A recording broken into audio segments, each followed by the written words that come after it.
30 வருட போராட்டம். ஆமாம், 30 வருட போராட்டம். நாங்கள் ரொம்ப கஷ்டப்பட, வாடகை கொடுக்க முடியாமல், ரொம்ப பசங்களுக்கு ஸ்கூல் ஃபீஸ் கட்ட முடியாமல், அப்படி இருக்கும்போது நாங்கள் பிஸ்னஸுக்கு வந்துட்டு ஓரளவுக்கு ஒரு நல்ல பொசிஷனுக்கு வந்துட்டோம். வந்ததுக்கப்புறம் அவங்களுக்கு வந்துட்டு சினிமாவே வேண்டவே வேண்டாம். எனக்கு 1 கோடி 2 கோடினாலும் அது பெரிய லாஸ் தானே. பெரிய லாஸ். கொரோனா காலத்துலலாம் வந்துட்டு எல்லோரும் கஷ்டப்பட்டாங்க. நான் நிறைய சம்பாரித்தோம். ஓகே. அப்போ வந்துட்டு நான் ஹோட்டலில் போய் நான் தரையெல்லாம் கழுவி விடுவேன், பாத்ரூம்லாம் கழுவி விடுவேன். அப்புறம் தான் என்னை பற்றி யோசிக்க ஆரம்பித்தாங்க. ஏன் எனக்கு சேது படம் மிஸ் ஆச்சு, ஏன் எனக்கு வந்துட்டு வண்ண பூக்கள் மிஸ் ஆச்சு, நான் ஏன் பெரிய ஆர்டிஸ்டாக வர முடியல. இது எப்போ சார் யோசிச்சீங்க? நான் வந்துட்டு ஐயோ அவங்க என்னை காப்பாற்றுவாங்க, இவங்க காப்பாற்றுவாங்க அப்படின்னு நிறையா நான் எதிர்பார்த்தேன். யாருமே இந்த உலகத்தில் காப்பாற்ற மாட்டேன். ரொம்ப ஜீரோவில் இருந்தேன். வந்துட்டு ஒரு விஷயம் நமக்கு கிடச்சி நம்ம தோத்துட்டு இருக்கிறப்ப நம்ம ரொம்ப வெக்ஸ் ஆயிடுவோம், மனசு உடஞ்சிருவோம். ஏன் நான்லாம் சூசைட் பண்ணிக்கலாம் கூட இருந்திருக்கிறேன். அப்படி நினச்சி அதில் ஒரு ஸ்பார்க் வரும். விடக்கூடாதுடா, விடக்கூடாது. நான் வந்து கிராமத்துலேருந்து வரப்போ 30-40 ரூபா எடுத்துகிட்டு வந்தேன். மெட்ராஸ் வர எனக்கு ஒரு அட்ரஸ் தெரியாது, ஒருத்தர் எனக்கு தெரியாது, ஒரு சிங்கிள் பர்சன் எனக்கு தெரியாது. ஒரே அட்ரஸ் சிவாஜி சார் வீட்டு அட்ரஸ் மட்டும் எனக்கு தெரியும். தோல்விகள் தான் வந்துகிட்டே இருக்கும். அந்த தோல்வி வர அடித்து தூள் கிளம்பி முன்னேறி போயிட்டே இருக்கணும். கண்டிப்பாக சினிமாவில் எனக்குன்னு ஒரு இடத்த நான் பிடிப்பேன். ரெட் நோல் வியூவர்ஸ் எல்லோருக்கும் வணக்கம். அண்டு விக்னேஷ் சார் வணக்கம் சார். வணக்கம். ஓகே சார், நம்ம ரெட் ஃப்ளவர் பற்றி நிறைய பேச போகிறோம் சார். உங்களோட அடுத்த படம் வந்து ஒரு சில இதில் விஷயங்களை படித்து பார்த்தேன் சார். ரெட் ஃப்ளவர் பற்றின இன்ட்ரெஸ்டிங்கான விஷயங்களை படித்து பார்த்தேன். அதை பற்றி பேச போகிறோம். அண்டு நான் ரசிச்சிருக்கேன் சார் உங்களை. என்னோடய பேரண்ட்ஸ் ரசிச்சிருக்காங்க. ஸோ உங்களை இன்டர்வியூ பண்ண போகிறேன்னு சொன்னால் அவங்க ஒரு சில விஷயங்களை ஏன் சார்பாக கேளு அப்படின்னு சொன்னாங்க. நிறைய விஷயங்களை பற்றி பேச போகிறோம் சார். இந்த இத்தனை வருஷ ஜேர்னியில் பார்க்காத வெற்றி கிடையாது, பார்க்காத தோல்வி கிடையாது. நிறைய துரோகங்கள் சொல்லிட்டு சொன்ன வார்த்தையை காப்பாற்றாமல் போனவங்க நிறைய பேர் இருக்காங்க. ஸோ அந்த மாதிரி விஷயங்கள் நடக்கும்போது பேக் போனாக சப்போர்ட்டுக்கு ஃபேமிலி கண்டிப்பாக இருந்திருப்பாங்க. ஸோ ஃபேமிலி அந்த அளவுக்கு இப்போது நிறைய ஃபினான்ஷியல் லாஸும் உங்கள் பர்சனல் லைஃப்பில் இருந்திருக்கு. ஃபேமிலி எந்த அளவுக்கு சப்போர்ட் சார் உங்கள் எல்லா விஷயங்களும் சரி, சினிமா தாண்டி எல்லா விஷயம்? இப்போ என் மிஸ்ஸஸ்க்கெலாம் வந்துட்டு என்னென்னா, இப்போ அவங்களுக்குலாம் வந்துட்டு இப்போ நாங்கள் ரொம்ப கஷ்டப்பட, வாடகை கொடுக்க முடியாமல், ரொம்ப பசங்களுக்கு ஸ்கூல் ஃபீஸ் கட்ட முடியாமல், அப்படி இருக்கும்போது நாங்கள் பிஸ்னஸுக்கு வந்துட்டு ஓரளவுக்கு ஒரு நல்ல பொசிஷனுக்கு வந்துட்டோம். வந்ததுக்கப்புறம் அவங்களுக்கு வந்துட்டு சினிமாவே வேண்டவே வேண்டாம். ஆமாம், சினிமாவே வேண்டாம். நம்ம சேஃப்டி ஜோனுக்கு வந்துட்டோம். இப்போ நம்ம சேஃப்டியாக இருக்கிறோம். நீ மறுபடியும் ஏன்னா நான் வந்துட்டு ஆச்சாரியா படம் நான் தான் என்னுடைய சொந்த படம். அப்புறம் அவன் ஒரு படம் சொந்த படம் தான். அதுலலாம் எனக்கு கொஞ்சம் லாஸ் ஆயிடுச்சு. அதனால நீங்கள் சம்பாதிச்ச பணத்தை கொண்டு போய் நீங்கள் போய் மறுபடியும் போய் சினிமாவில் போட்டு இது பண்ண வேண்டாம். எனக்கு 1 கோடி 2 கோடினாலும் அது பெரிய லாஸ் தானே. நமக்கு பெரிய லாஸ். ஆமாம். இதெல்லாம் வரும்போது அவங்க ரொம்ப வேண்டாம் சொல்லி ரொம்ப டிஸ்கரேஜ் பண்ணி என்னெல்லாம் வந்துட்டு டிஸ்கரேஜ்னா சண்டை, பயங்கரமாக சண்டை போட்டு இதெல்லாம் போட்டு நீங்கள் பண்ண சினிமாவுக்கு போகவே கூடாது, நீங்கள் பிஸ்னஸ் நம்ம சேஃப்டியாக இருக்கலாம், நிம்மதியாக இருக்கலாம், சந்தோஷமாக இருக்கலாம் அப்படின்ட்டு அவங்களே புரிய வைக்கிறதுக்கே நான் ரொம்ப கஷ்டப்பட்டேன். நான் வந்துட்டு அப்புறம் சேர்ந்து போட்டு நான் அவங்களோட சேர்ந்து கஷ்டப்பட்டேன். பிஸ்னஸில் உட்காந்து ஹோட்டலில் வந்துட்டு இந்த கொரோனா காலத்துலலாம் வந்துட்டு எல்லோரும் கஷ்டப்பட்டாங்க. நான் நிறைய சம்பாரித்தோம். ஓகே. கொரோனா காலத்தில் ஏன்னா என் ஃபேமிலியில் வந்துட்டு கொரோனா காலத்தில் எல்லோரும் வீட்டில் இருந்தாங்க. நான் ஹோட்டலில் திறந்து ஹோட்டலில் நல்லா போச்சு. கொரோனா காலத்தில் எங்களுக்கு ஒரு ஹோட்டல் இருந்துச்சு, நான்வெஜ் ஹோட்டலில் நல்லா போயிடுச்சு. நான் அங்கே போயிட்டு அங்கே அவங்க சிந்திக்காரங்க ஒரு 6-7 பேர் இருந்தாங்க. அதை வச்சு நாங்கள் மேனேஜ் பண்ணி சமைச்சு எல்லாம் பண்ணி நல்லா அந்த டைமில் பார்சல் நிறைய பெரிய பல்க் பார்சல் கொடுத்தோம். அப்போ வந்துட்டு நான் ஹோட்டலில் போய் நான் தரையெல்லாம் கழுவி விடுவேன், பாத்ரூம்லாம் கழுவி விடுவேன். கல்லாவில் நானே உட்காந்துருப்பேன், கிரவுண்டில் மாஸ்க் போட்டுவிட்டு உட்காந்துருப்பேன்.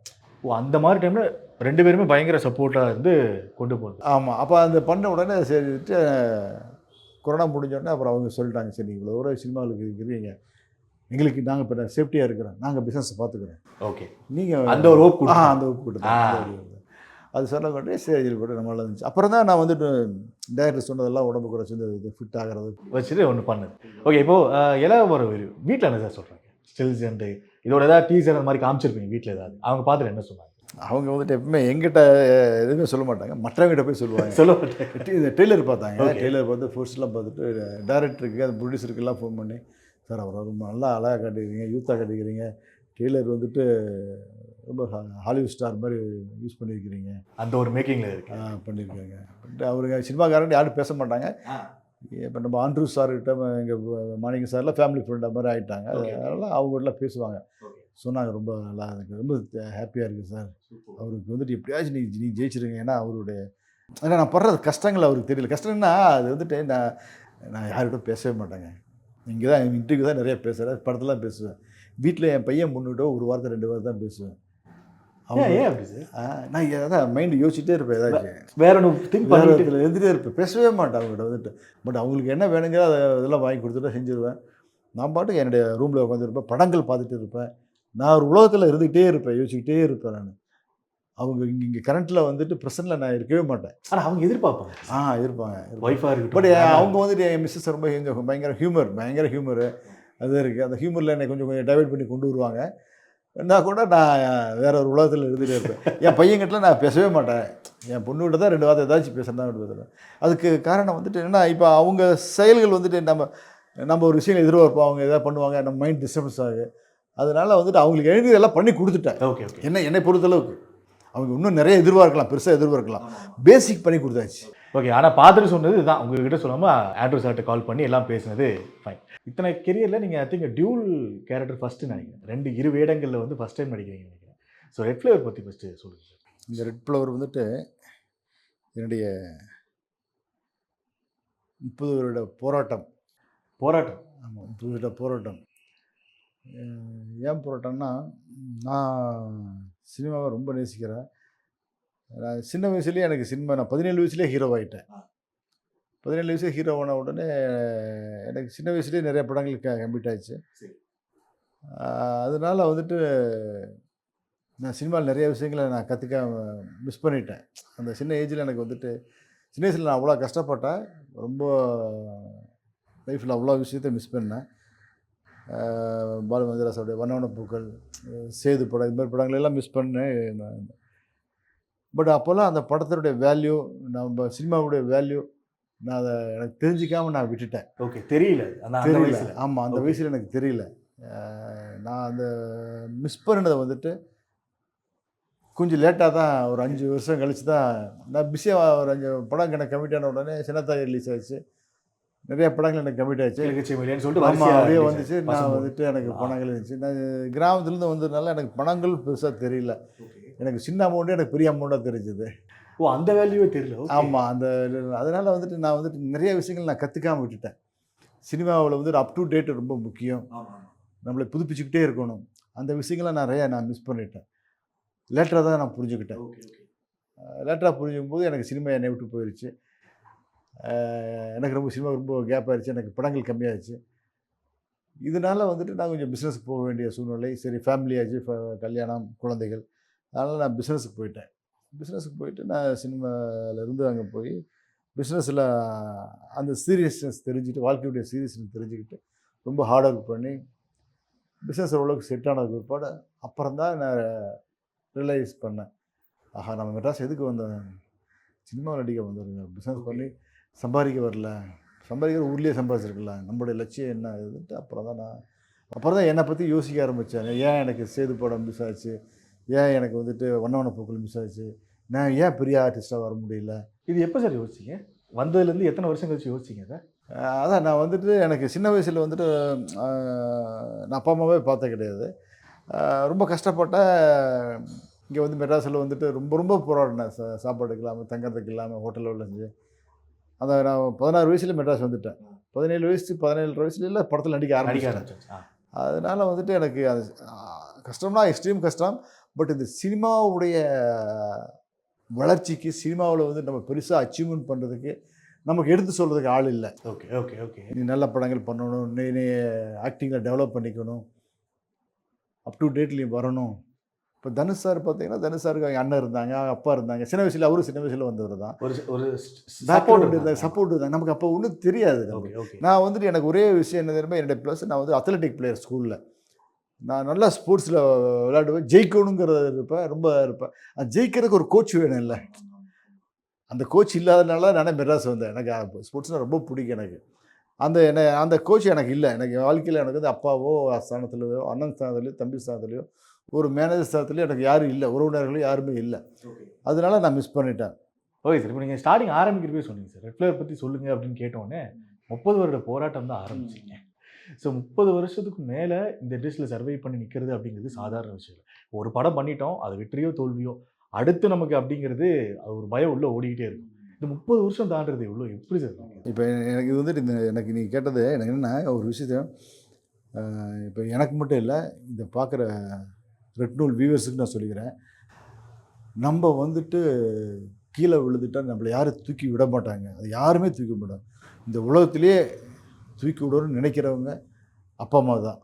அதை தாண்டி மற்ற யாருமே தூக்கி விட மாட்டாங்க. நீங்கள் எந்த சூழ்நிலையும் எக்காரணத்தை கொண்டும் கீழே விழுந்துடக்கூடாது. Okay okay. கீழே விழுந்துட்டீன்னு வச்சுக்கோங்க, யாருமே தூக்கி விட மாட்டாங்க.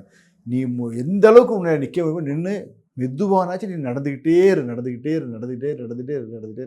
நீ போயிட்டே இருக்கும்போது நீ வந்துட்டு எவனாச்சும் உன் கூட வந்து மீட் ஆகும். உன்னுடைய மென்டாலிட்டிக்கு உன்னுடைய தாட் உள்ளவன், நீ எந்த இடத்துக்கு போகணும், உன்னை யாரை பார்க்கணும், நீ என்னவா ஆகணும் அப்படின்னு சொல்லும்போது உன்னை கண்டிப்பாக அவன் லைஃப்பில் வந்துட்டு இருப்பான். நீ அங்கே ஒரு தோல்வியை கண்ட உடனே நீ தோண்டு ஐயோ முடியல விழுந்துட்டுன்னு வச்சுக்க, அங்கே ஒருத்தவரை காத்துட்டு இருப்பான். ஒரு 10 வருஷம் கழிச்சோ 5 வருஷம் கழிச்சோ 1 வருஷம் கழிச்சோ ஒரு 100 மைல்லையோ 50 மைலையோ ஒருத்தன் காத்துட்டு இருப்பான். உனக்கா இருப்பான். ஆனால் நீ ரீச் பண்ணால் போயிடுவேன். நீ விழுந்துட்டீங்கன்னா போயிட்டே இருக்கணும். அதான் எனக்கு. நான் வந்துட்டு நிறைய இடத்துல விழுந்துட்டேன், நிறைய இடத்துல கீழே விழுந்துட்டேன். பட் நானே எந்திரிச்சு போய் நடந்துக்கிட்டே இருந்தேன். நான் வந்துட்டு ஐயோ அவங்க என்னை காப்பாற்றுவாங்க, இவங்க காப்பாற்றுவாங்க அப்படின்னு நிறையா நான் எதிர்பார்த்தேன். யாருமே இந்த உலகத்தில் காப்பாற்ற மாட்டாங்க. அது உண்மை. அது நேச்சுரல். ஓகே. அதனால் இது எல்லாத்துக்குமே அது பொருந்தும். அதனால் நம்மளை தான் காப்பாற்றிக்கணும். நான் வந்துக்கிட்டே இருந்தேன். இப்போ வந்துட்டு நான் வந்துட்டு என் ஃபேமிலியாக இப்போ எனக்கு அப்பா அம்மா கிடையாது. நல்ல ஃபேமிலி உருவாக்கிட்டேன். எனக்கு ஒய்ஃபு, பசங்க, ஒரு தொழில், நல்ல இன்கம் அது இருக்குது. அழகான வாழ்க்கை அது. இது எனக்கு எதுவுமே இல்லாமல் இருந்துச்சு. நான் வந்துட்டு ரொம்ப ஜீரோவில் இருந்தேன். ரொம்ப ஜீரோவில் இருந்தேன். இந்த இடத்துக்கு வந்துட்டேன். இப்போ சினிமாவில் வந்து பார்த்தீங்கன்னா நான் 56 படங்கள் நடிச்சிருக்கிறேன். பெரிய இடத்துக்கு பெரிய ஹீரோவாகலைன்னா கூட போயிட்டே இருக்கிறேன் அந்த டைப். பட் இதுக்கு காரணம் நான் வந்துட்டு நடந்துக்கிட்டே ஓடிக்கிட்டே இருக்கிறேன். இப்போ வந்துட்டு நான் கண்டிப்பாக நான் நினச்ச இடத்துக்கு நான் கண்டிப்பாக வருவேன். ஓகே. அதுக்கு வந்துட்டு நான் அப்போவே வந்துட்டு என்னால் முடியல அப்படின்னு டயர்டாகி கீழே விழுந்து ஒரு தண்ணி அடித்து உடம்பை கெடுத்து நான் அடுத்த கட்டத்துக்கு போகாமல் என்னை நான் அப்போ சொன்னேன்ல அப் டு டேட் என்னை பண்ணிட்டேன். இப்போ நான் பண்ணிக்கிட்டேன். இப்போ நான் வந்து பண்ணிவிட்டேன். எல்லாமே ஒரு விஷயமாக கற்றுக்கிட்டேன். ஏன்னா நான் வரும்போது கிராமத்துலேருந்து வந்தவன். எனக்கு தெரியாது. எனக்கு சினிமாவில் நடிக்கணுங்கிறது தான் தெரியும். மற்றபடி எனக்கு எதுவுமே எனக்கு தெரியாது. அதனால் இப்போ ஊனாக கற்றுக்கிட்டு இப்போ நான் ரெடியாக வந்திருக்கிறேன். நல்ல படம் எனக்கு கிடச்சிருக்குது. இதுதான் இந்த 30 வருஷம் அந்த ஜேர்னி தான். 30 வருஷம் போராட்டம் அப்படிங்கிறது சாதாரண விஷயங்கள். சார் அப்போ நீங்கள் சொன்னீங்களே சார், நீ வந்து எனக்கு இது கற்றுக்கிட்டதுக்கு இந்த இண்டஸ்ட்ரியை பற்றி தெரிஞ்சுக்கிறதுக்கே எனக்கு ஒரு வருஷம் ஆயிருக்கு, இப்போ தான் அப்டேட் பண்ணிகிட்டு இருக்கேன் அப்படின்னீங்க. பட் சம்பவம் ஏதோ ஒரு பாயிண்ட்டில் நமக்கு யாரும் இல்லை, நமக்கு சப்போர்ட்டுக்கு. நமக்கு இன்கேஸ் நம்ம தோண்ட போய் உட்காந்தா கூட யாரும் இல்லை நம்ம சொல்கிறதுக்கு, பார்த்துடலாண்டா வந்துடலாண்டா. ஒரு சில பேர் இருப்பாங்க, ஆனால் நமக்கு தேவையான நேரத்தில் அவங்க கூட இருக்க மாட்டாங்க. அந்த மாதிரி டிப்ரெஷன் டைம்லலாம் உங்களுக்கு என்ன சார் தோணும்? இதை மிஸ் பண்ணிட்டோமே அப்படின்னு யோசிக்கிற டைம், இந்த படத்தை பண்ணியிருக்கலாமே அப்படின்னு யோசிக்கிற டைமில் என்ன சார் தோணும்? இப்போ வந்துட்டுங்க, இப்போ நம்ம கண்டிப்பாக அது நான் மட்டும் இல்லை, எல்லாத்துக்குமே நம்ம வந்துட்டு ஒரு விஷயம் நமக்கு கிடச்சி நம்ம தோத்துட்டு இருக்கிறப்ப நம்ம ரொம்ப வெக்ஸ் ஆயிடுவோம், மனசு உடஞ்சிருவோம். ஏன் நான்லாம் சூசைட் பண்ணிக்கலாம் கூட இருந்திருக்கிறேன், அதெல்லாமே இருந்திருப்பேன். அப்படி நினச்சி டக்குன்னு வந்து ஃபெயிலியர் ஆகி மனசு உடஞ்சி சூசைட் பண்ணிக்கிறவங்க, தோற்று போகிறவங்க, தண்ணி அடித்து போகிறவங்க இருக்காங்க. அதில் ஒரு ஸ்பார்க் வரும், விடக்கூடாதுடா, விடக்கூடாது, பிடிக்கணும், தூக்கணும், அடித்து தூக்கி வந்துடும்டா, வரணும்டா, ஜெயிக்கணும்டா, நம்மளை தோத்துட்டேன்னு சொல்லிட்டாங்க, நம்மளை வந்துட்டு வந்தாங்க, நம்மளை வந்து இன்சல்ட் பண்ணிட்டாங்க, நம்மளை கேவலப்படுத்திட்டாங்க, நான் ஜெயிச்சே ஆகணும் அப்படிங்கிறப்ப இன்னும் நமக்குள்ளே ஒரு வேகம் வரும், இன்னும் எக்ஸ்ட்ராடினரியான ஒரு பவர் வரும், ஒரு எனர்ஜெட்டிக் வரும். அந்த எனர்ஜெட்டிக்கை நம்ம கரெக்டாக கேட்ச் பண்ணி கரெக்டாக ட்ராவல் பண்ணி அவ்வளோ சீக்கிரத்தில் அதை கேட்ச் பண்ண முடியாது. கேட்ச் பண்ணால் கூட அதை மெயின்டைன் பண்ணுறது ரொம்ப கஷ்டம். அது டெவில் மாதிரி நீ அப்படியே கீழே கொண்டு போகும், அப்படியே வரும். டகால்னு போய் வெக்ஸ் ஆகிருப்பீங்க, போய் தண்ணி அடிக்கலான்னு போய் மூடு வந்துடும். ஒரு போதை பிள்ளை நிறைய கஞ்சா அடிக்கலான்னு நிறைய பேர் பண்ணுறாங்க, உடம்பை கெடுத்துக்குவாங்க. போய் அப்படியே அவங்க முடியாதனால நிறையா தோல்விகள் தான் வந்துகிட்டே இருக்கும். தோல்விகள் வந்துகிட்டே இருக்கும்போது அந்த தோல்வியை கற்று நம்ம பயப்படவே கூடாது. அந்த தோல்வி வர அடித்து தூள் கிளப்பி மென்னோறி போயிட்டே இருக்கணும். கண்டிப்பாக ஜெயிச்சிடலாங்க, கண்டிப்பாக ஜெயிச்சிடலாம். இது வந்துட்டு நான் வந்துட்டு இப்போ சினிமாவில் வந்துட்டு இப்போ இந்த படத்தில் பெரிய படம் பண்ணியிருக்கேன். நான் 3-4 படம் ப்ரொடியூஸ் பண்ணியிருக்கிறேன். நான் வந்து கிராமத்துலேருந்து வரப்போ 30-40 ரூபா எடுத்துகிட்டு வந்தேன். எப்படி நான் எந்த வருஷம் சார்? 88. ஆமாம், 87, அந்த 90 கரெக்டு தான். 88 அதை வந்துட்டு ஹோட்டலில் வேலை செஞ்சேன். மெட்ராஸ் வரும் எனக்கு ஒரு அட்ரஸ் தெரியாது, யாருமே தெரியாது, ஒருத்தர் ஒரு சிங்கிள் பர்சன் எனக்கு தெரியாது. நான் அடுத்து அதை கேட்கலான்னு செய்வேன். ஏன்னா வந்துட்டீங்க இங்கே மெட்ராஸை சர்வை பண்ணுறது எவ்வளோ கஷ்டம்னு கேட்கலான்றது. ஒருத்தர் எனக்கு தெரியாது, ஒரு சிங்கிள் பர்சன் எனக்கு தெரியாது. மெட்ராஸில் யாருமே தெரியாது. ஒரே அட்ரஸ் சிவாஜி சார் வீட்டு அட்ரஸ் மட்டும் எனக்கு இருந்துச்சு. அந்த அட்ரஸ் மட்டும் தான் இருந்துச்சு. ஒரு குமுத்துலேயே வந்துருச்சு, அதை கட் பண்ணிட்டு வந்திருந்தேன். அந்த அட்ரஸை வச்சுக்கிட்டு நான் போக் ரோட்டில் போய் ஒரு 2 நாள் 3 நாள் அங்கேயே உட்காந்துருந்தேன். அவரை பார்க்கவே முடியல. Okay Sivaji sir. அதனால நான் இப்போ நான் இந்த இடத்துக்கு வந்ததே வந்துட்டு எனக்கு ஒரு அச்சீவ்மெண்ட்டு தான். நான் வந்துட்டு இது கண்டிப்பாக நான் வந்துட்டு இந்த இன்டர்வியூவில் நான் சொல்கிறேன், கண்டிப்பாக சினிமாவில் எனக்குன்னு ஒரு இடத்த நான் பிடிப்பேங்க. இடத்துக்குன்னு எடுத்துறேன், அதை விடாமல் பிடிக்காம விட மாட்டேன். இந்த படம் எல்லா இடத்துலையும் நல்லா வந்துருக்குது. இப்போ வந்துட்டு இந்த படத்துலலாம் பார்த்தீங்கன்னா ரெட் ஃப்ளவரில் வந்துட்டு சொல்கிறேன்னா இப்போ 11 ஃபைட் இருக்குது. 11 ஃபைட் இருக்குது. அது எல்லாமே வந்து பார்த்திங்கன்னா இப்போ வந்துட்டு சினிமாவில் வந்துட்டு இப்போ என்ன நம்ம வந்துட்டு நடிக்கிறது இதெல்லாமே வந்துட்டு ஒரு ரொம்ப நேச்சுரலாக ரொம்ப எக்ஸ்ட்ரானரியாக பண்ணணும். Okay okay. இப்போ அஜித் சார் வந்து மக்களுக்கு ஏன் பிடிக்குது, விஜய் சார் ஏன் மக்களுக்கு பிடிக்குது, அஜித் சார் ஏன் பிடிக்குது, ஏதோ அவங்களுக்கு கனெக்ட் ஆகிடுது, மக்களோட கனெக்ட் ஆகிருக்கு இல்லை. அவங்களுக்கு வந்துட்டு ஏதோ ரஜினி சாருக்கு அவங்க சொந்தக்காரங்களா. இப்போ நம்மளே அந்த நம்ம அண்ணா தம்பியாக இருந்தாக்கிட்ட ஒரு 5 நிமிஷம் பேசுகிறதே போக சார் போடா போடான்னு போயிடுவாங்க. அப்பாவோட பேசுவாங்க. ஆனால் யாரோ ஒருத்தர் அவரை போய் நம்ம வெறும் விசிலடிச்சு பார்க்குறோம், கொஞ்சம் அப்படி பண்ணுற பாலாபிஷேகம் பண்ணுற மலர் வாழம் போடுறான், கொண்டாடுறோம்ல, அவனை சந்தோஷப்படுத்தி இருக்கிறான். அந்த ரஜினி சார் விஜய்க்கெல்லாம் சந்தோஷப்படுத்திருக்காரு. ஒரு பாம்பர மக்களை வந்து மனசுக்குள்ள உள்ளே போகிற அளவுக்கு இப்போ மேஜிக் பண்ணியிருக்காங்க. அதை நம்ம பண்ணணும், அது என்ன பண்ணணும் செய்யணும் அப்படின்னு இந்த 30 வருஷத்தில் நான் ரொம்ப ஸ்டடி பண்ணி இந்த படத்தில் சரி என்ன பண்ணலாம். சரி ஃபைட்டு வந்துட்டு டான்ஸ் வந்துட்டு விஜய் சார் மாதிரி நம்ம டான்ஸ் ஆட முடியாது, நம்ம பண்ண முடியாது. ஓகே சாங் வந்துட்டு இருக்குது, 3 சாங் இருக்குது, 3 சாங் நல்லா பண்ணியிருக்காரு, செஞ்சுருக்கேன். சரி ஃபைட்டில் என்ன பண்ணலாம், வித்தியாசமாக பண்ணலாம். நானும் டைரக்டர் ஃபைட் மாஸ்டர் இளங்கோ டைரக்டர்லாம் டிஸ்கஸ் பண்ணோம். இதில் ஃபைட்டில் நிறையா இருக்குது படத்தில். ஃபைட்டில் வந்துட்டு இவங்க பண்ணாத நம்ம பண்ணணும், நேச்சுரலாக இருக்கணும். அடித்தாலாம் வந்துட்டு இப்போ இங்கிலீஷ் படங்கள்லாம் பார்த்தீங்கன்னா அது வந்து ரொம்ப சேஃப்டியாக தான் பண்ணுவாங்க. பட் நம்ம சேஃப்டி பண்ணுறதுக்குலாம் வசதி இல்லை, பட்ஜெட் அதிகமாகுது, டைம் ஆகுது. அதனால நாங்கள் ஃபைட் ரிட்டர்ன் நான் எல்லாருமே வந்துட்டு அடியெல்லாம் வந்து நேச்சுரலாக வாங்கணும், கீழே விழுதெல்லாம் நேச்சுரலாக விழுகணும் அப்படின்னு நான் ஓப்பன். ஏன்னா ஏதாச்சும் நம்ம ஆடியன்ஸை வந்து இம்ப்ரெஸ் பண்ணணும், அவனை சந்தோஷப்படுத்தணும். புரியுதுங்களா? இப்போ நீங்கள் சொன்னீங்க ஸ்டார்டிங்கில் ஒவ்வொரு சீன் பை சீன் வந்து நாங்கள் போட்ட உழைப்பு அப்படிங்கிறது அந்த